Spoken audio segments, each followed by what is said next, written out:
Salut les petits amis. Bon, aujourd'hui on va se poser un petit peu. Vous voyez, j'ai pris un petit café, vous pouvez faire de même. Parce que on va regarder une vidéo qui est pour le moins troublante. Il se trouve qu'il y a 4 mois de ça, un gars sur internet a fait une prophétie, il a prophétisé en fait l'attentat de Donald Trump et il l'a fait dans des termes pour le moins précis. Alors j'ai découvert cette vidéo par le biais d'un autre youtubeur que je connaissais pas, c'est arrivé dans mon fil d'actu. Donc c'est parti, je vous mets la vidéo de ce youtubeur et ensuite on va commenter tout ça. Là je suis tombé sur une vidéo incroyable. C'est cette vidéo-là. 3 prophètes expliquent les 3 éclipses solaires en Amérique. C'était une vidéo d'il y a 4 mois et dans cette vidéo, à 11 minutes, regardez ce que la personne elle dit. Elle a été publiée le 14 mars 2024. C'est fou les amis, Dieu il est vivant et il sait tout à l'avance. Regardez. J'ai vu Trump s'élever et ensuite j'ai vu une tentative d'assassinat sur sa vie. Une balle a volé près de son oreille et s'est approchée si près de sa tête qu'elle a éclaté son tympan. Et j'ai vu qu'il est tombé à genoux à ce moment et qu'il a commencé à adorer Dieu. À ce moment-là, il est radicalement né de nouveau. Les gens disent, moi, qu'il est sauvé, mais il est devenu vraiment en feu pour Jésus avec ce que j'ai vu venir. Et ensuite, j'ai vu les gens intercéder et je l'ai vu gagner la présidence.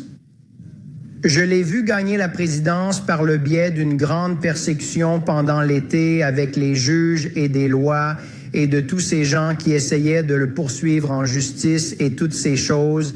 Mais il y aurait un stop net avec ces événements vers l'automne et ensuite je l'ai vu gagner l'élection par le biais des patriotes qui sortaient et votaient. Voilà, donc ça c'est la vidéo. Alors je suis allé vérifier et effectivement cette vidéo existe. Effectivement elle a été publiée voilà, il y a 4 mois, c'est écrit ici, le 14 mars 2024. Elle a fait 1,8 million de vues parce qu'évidemment depuis c'est sorti et il y a plein de gens qui sont venus voir ça. Donc c'est voilà, c'est cette vidéo, effectivement à 11 minutes on entend voir ça.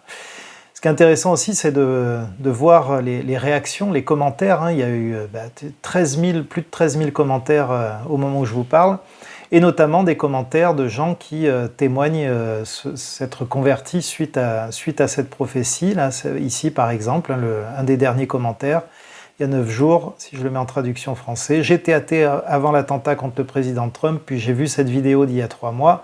J'ai toujours dit qu'il n'y avait aucune preuve de l'existence de Dieu, mais j'écris maintenant ceci en tant que croyant. » Et donc il y en a plusieurs des comme ça. Ici, pareil, athée depuis 15 ans, c'est la première fois que je remets véritablement ma foi en question. Sa prédiction est bien trop précise, etc., etc. Voilà, il y a plusieurs commentaires de ce type de gens qui ont été effectivement super impactés par ce que cet homme a dit, parce que c'est vrai que c'est quand même assez étonnant de précision. Alors, je me suis quand même posé la question, parce que je dois dire que là, peut-être que je suis plus incrédule que les incrédules eux-mêmes. Je me suis posé la question de savoir qui c'était ce gars. Donc, je l'ai trouvé sur Internet, il a une chaîne YouTube qui s'appelle Last Days, donc Derniers Jours. Intéressant d'ailleurs, là il y a 4 mois justement, donc à peu près autour du temps où il a fait cette vidéo, il avait 100 000 abonnés et juste pour donner un ordre d'idée, hop, là il en est maintenant à presque 300 000. Donc oui, c'est l'impact de cette vidéo-là qui a fait que beaucoup de gens se sont abonnés à sa chaîne. Et quand on regarde un petit peu qu'est-ce qu'il produit, en fait, il produit de la prophétie à la chaîne, ce monsieur. Il a vu une tempête ici, là il parle de la tribulation, là le Seigneur lui a donné un rêve, là le Seigneur lui a montré un astéroïde qui va frapper l'océan Atlantique, là il prédit, je vais dire ça comme ça, que le dollar va se crasher, enfin bref. Il voit des choses autour de la Troisième Guerre mondiale, il voit des choses autour de l'Italie. Alors ça, je me suis dit, tiens, c'est intéressant parce qu'effectivement, dans les infos, dernièrement, il y a eu une histoire d'éruption volcanique en Italie. Sauf que là, il dit que ce qu'il voit, lui, c'est une éruption massive qui entraîne une dévastation majeure. Donc bon, on n'en était pas là non plus quand même. Bref, il voit une attaque sur les USA. Alors EMP, je ne sais pas ce que ça veut dire. Bon bref, je suis pas très bon en anglais, mais en tout cas, ce que je vois, c'est que cet homme, le Seigneur visiblement lui parle quand même énormément, lui dit beaucoup de choses et il annonce beaucoup de choses. Ce qui me rend, je dois le dire, ce qui me rend un tout petit peu soupçonneux parce que effectivement, sur la quantité de choses qu'il a dites, il y en a une où il est tombé juste. Alors, c'est à la fois très étonnant parce que c'est vrai quand même que c'est hyper précis ce qu'il dit, mais en même temps, je trouve qu'il dit tellement de choses, ce gars-là, que c'est possible aussi qu'il est donné dans le mille un petit peu par hasard, quoi, hein, comme quand tu tires des fléchettes à tir-larigot, et puis qu'à un moment donné, il y en a une qui tombe effectivement dans le centre de la cible, mais ça me paraît un poil aléatoire, je dois dire quand même. L'autre chose qui me trouble, c'est que très honnêtement, ce genre de prédiction me semble plus relever de la divination, en fait. Un peu en mode boule de cristal, quoi. C'est-à-dire, je vais vous raconter l'avenir. Et c'est pas exactement le patron que moi je vois dans la Bible.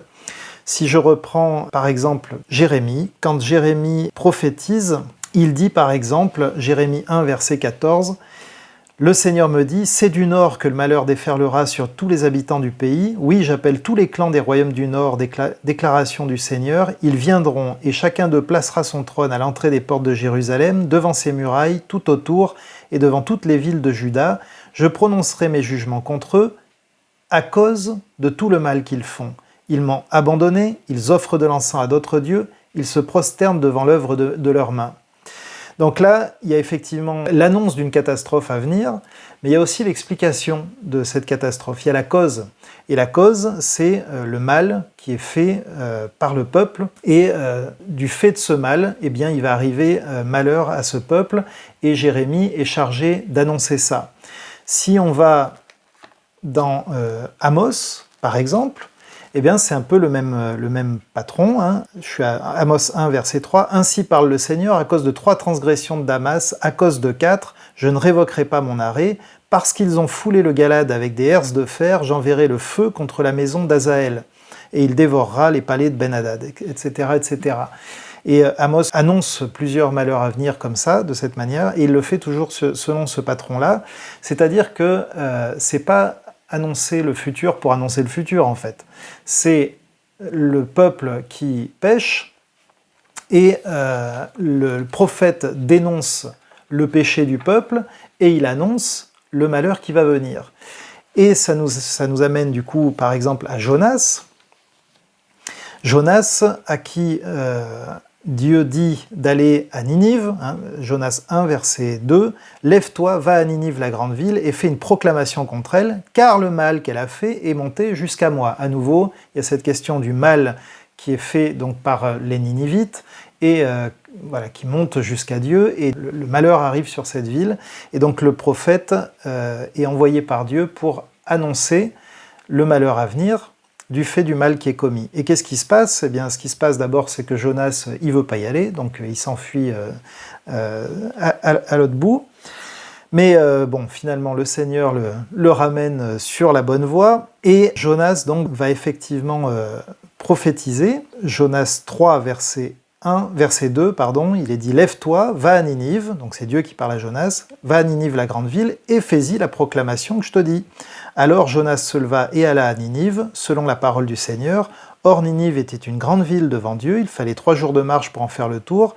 Jonas commença par faire dans la ville une journée de marche, et il proclamait « Encore 40 jours, et Ninive est détruite. » Seulement ici, on nous dit « Les gens de Ninive mirent leur foi en Dieu. » Ils proclamèrent un jeûne, ils se revêtirent d'un sac, depuis le plus grand jusqu'au plus petit d'entre eux. La nouvelle parvint au roi de Ninive, il se leva de son trône, ôta son manteau, se couvrit d'un sac et s'assit sur la cendre, etc., etc. En fait, ce qu'on voit là, c'est la repentance des Ninivites. Et la conclusion, c'est « Dieu vit qu'ils agissaient ainsi et qu'ils revenaient de leur voie mauvaise. Alors Dieu renonça au mal qu'il avait parlé de leur faire, il ne le fit pas. » Donc l'objet de l'annonce, c'est la repentance. Voilà.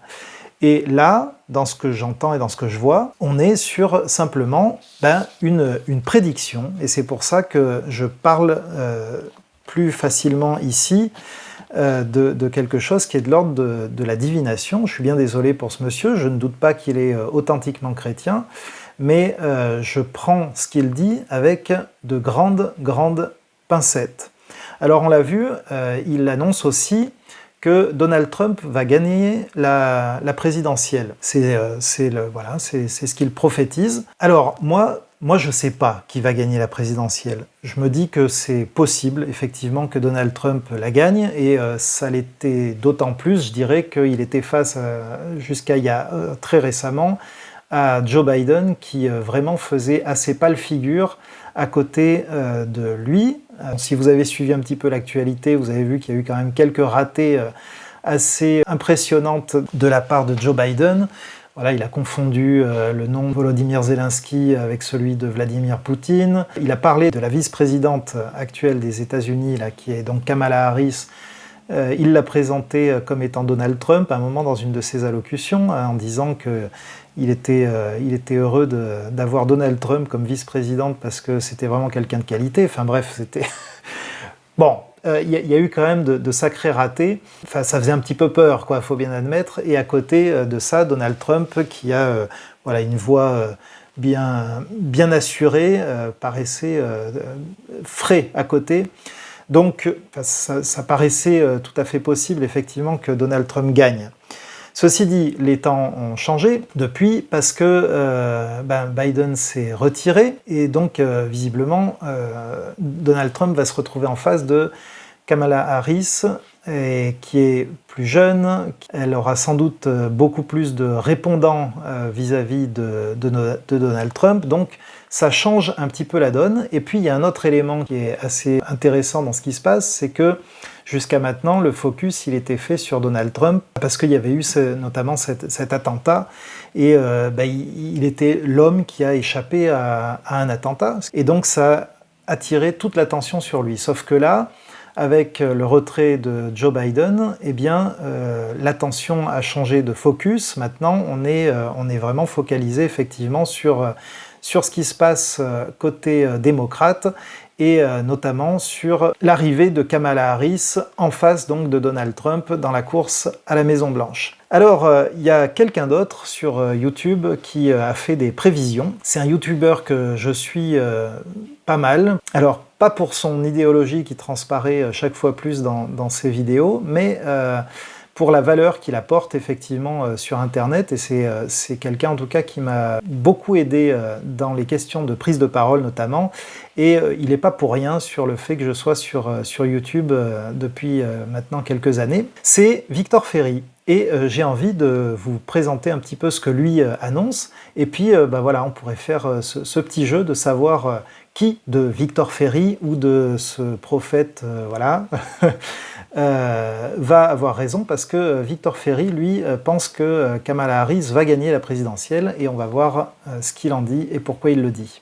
Trump avait un momentum parce que voilà, c'était le gars, j'ai échappé à la mort, et là maintenant le momentum s'inverse. On va avoir un nouveau récit qui va s'écrire. Kamala Harris, ce serait une grande première, etc.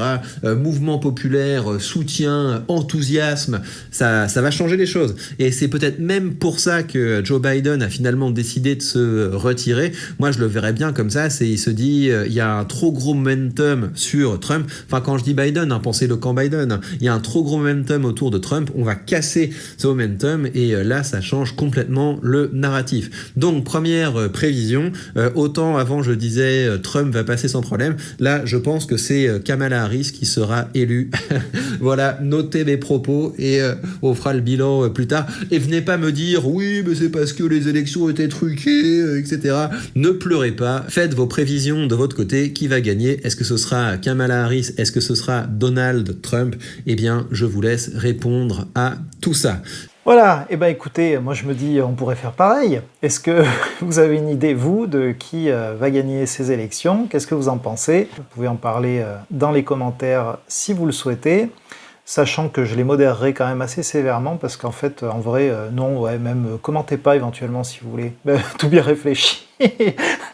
Tout bien réfléchi, commentez peut-être pas en fait, parce que voilà, c'est le genre de sujet où ça peut vite partir en n'importe quoi et en cacahuète. Mais voilà, je voulais partager cette vidéo parce que je la trouve effectivement quand même impactante. Le gars est quand même super précis sur ce qu'il raconte. Néanmoins, je vous invite toujours à porter un regard un peu critique sur ce genre d'annonces qui peuvent paraître impressionnantes dans un premier temps, et puis quand on gratte, on se dit « Ah, bon, on verra plus tard, disons. Hein, à minima, on peut dire ça comme ça. » Allez, je vous laisse. J'espère que vous passez un bel été. Moi, en tout cas, ça se présente plutôt bien. Et je vais essayer de continuer de tenir ce rythme d'une vidéo, sinon par jour. En tout cas, de façon très régulière. Salut!